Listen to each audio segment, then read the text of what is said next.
ఈ వ్యాన్ ఎందుకు వచ్చిందంటే దేశంలో ప్రతి గ్రామ పంచాయతీకి ఇలాంటి వ్యాను ఈ సంకల్ప యాత్ర అనేది జరుగుతూ ఉంది. వికసిత్ భారత్ సంకల్ప యాత్ర అంటే వికసిత్ భారత్ అంటే అభివృద్ధి చెందిన భారతదేశము అని అర్థం. అది హిందీ పదము. ఆ అభివృద్ధి చెందిన భారతదేశాన్ని మనం నిర్మించుకోవాలనే సంకల్పం అన్నమాట. ఆ సంకల్పాన్ని తీసుకునేదానికే ఈ యాత్ర ఇక్కడ మన అగ్రహారం గ్రామ పంచాయతీకి కూడా వచ్చింది. దీంట్లో ఈ యాత్రలో ఎక్కడ కేంద్ర ప్రభుత్వంలో ప్రవేశపెట్టిన స్కీములన్నీ కూడా మీకు తెలియజేసేదానికి ఈ ప్రోగ్రాం పెట్టినాం. ఇంతకుముందు మీరు ఈ వీడియో చూసినారు. ఆ వీడియోలో ఏమేమి స్కీములు ఉన్నాయో కూడా మీకు కొన్ని అర్థమైంటాయి, కొన్ని అర్థం కావు. ఈ స్కీముల్లో మనకు ముఖ్యంగా అందరికీ తెలిసింది ఏదంటే గ్యాస్ మనకు ముందు దీపం పథకం ద్వారా ఇచ్చినారు. ఇప్పుడు ఉజ్వల యోజన అని ఈ పథకం ద్వారా కూడా ఇస్తూ ఉన్నారు. అంటే ఈ ఉజ్వల యోజనలో మీకు సిలిండర్ తీసుకుంటే 300 రూపాయలు మళ్ళీ మీ అకౌంట్కు మళ్ళీ వస్తుందన్నమాట. అంటే మీకు 920 రూపాయలు ఏమో ఇప్పుడు గ్యాసు, అది 300 తగ్గుతుంది. అంతా 620 రూపాయలకే మీకు గ్యాస్ వస్తుంది. ఇది మీకు తెలిసే ఉండే పథకం. అట్లే ఇంకా తెలిసిండే పథకం ఏదంటే మన గ్రామీణ ప్రాంతాల్లో పక్కా ఇల్లు లేని వాళ్ళందరూ కూడా ఇళ్ల నిర్మాణం చేసుకుంటున్నారు. ఆ ఇళ్ల నిర్మాణానికి కేంద్ర ప్రభుత్వం తరఫున 1,50,000 రూపాయలు మరియు ఎన్ఆర్ఈఎస్ తరఫున 30,000, 1,80,000 రూపాయలు మీకు ఆర్థిక సహాయం జరుగుతూ ఉంది. ఇది మనకు పిఎం ఆవాస్ యోజన అనే స్కీమ్ కింద అందరికీ కూడా అందజేయడం జరుగుతుంది. అట్లే మనకు ప్రతి హ్యాబిటేషన్లోనూ అంటే గ్రామాల్లో ప్రతి వీధిలో పైప్ లైన్లు వేస్తూ ఉన్నారు. ఆ పైప్ లైన్లకు మీరు కుళాయిలు అమర్చుకొని ఇంటింటికి కూడా కుళాయి కనెక్షన్ తీసుకోవచ్చు. ఎక్కడైనా కూడా పైప్ లైన్ లేని వీధులు ఉంటే కూడా మీరు సర్పంచ్ గారికి తెలియజేస్తే వాళ్ళు పైప్ లైన్ వేస్తారు. ఆ పైప్ లైన్ నుంచి మీరు ఇంట్లోకి నీటి కనెక్షన్ తీసుకోవచ్చు.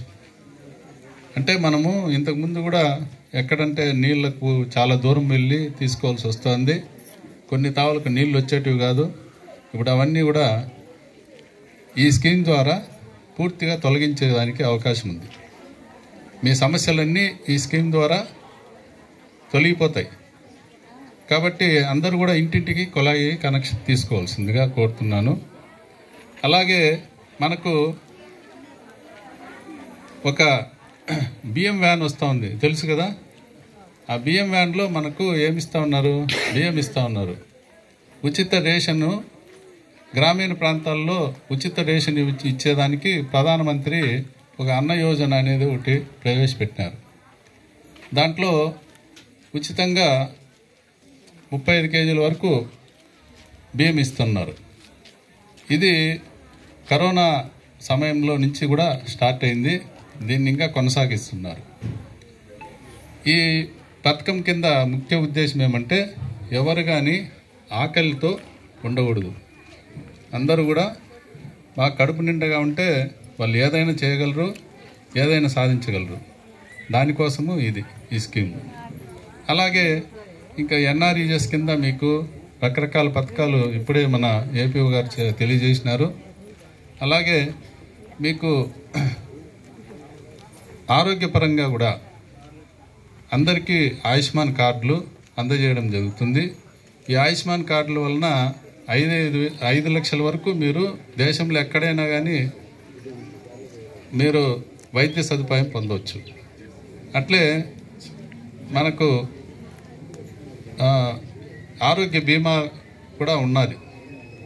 దానికి జన్ధన్ యోజన అనే పథకం కింద మనకందరికీ కూడా బ్యాంక్ అకౌంట్లు ఓపెన్ చేసినారు. ఈ బ్యాంక్ అకౌంట్లు ఉన్నవారి అందరికీ కూడా బీమా సదుపాయం కూడా ఉంది.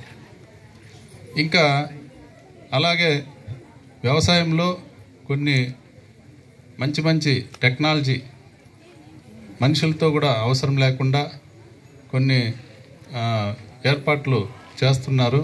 అట్లే ఒక నానో యూరియా అనేది కూడా ప్రవేశపెట్టినారు. అంటే మనం యూరియా ఒక మూటలు వేసుకొని వచ్చి పొలాల్లో చల్లుతూ ఉన్నాం.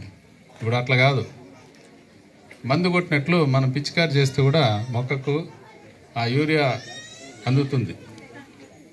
కాబట్టి దాన్ని కూడా మనమే పోయి చల్లనవసరం లేకుండా ఒక డ్రోన్ ఒకటి ఏర్పాటు చేసినారు. ఆ డ్రోన్ కూడా మీకు చూపిస్తారు ఇప్పుడు. ఆ డ్రోన్ ద్వారానే అది ఒక హెలికాప్టర్ మాదిరి పైన తిరుగుతా మొత్తము పొలం అంతా కూడా పిచికారి చేస్తుంది. ఇవన్నీ కూడా మీరు చూడండి, తెలుసుకోండి. ఇంకా కూడా వీటి గురించి మనకు విపులంగా మన ఎంఈఓ గారు తెలియజేస్తారు. వాళ్ళను మాట్లాడవలసిందిగా కోరుతూ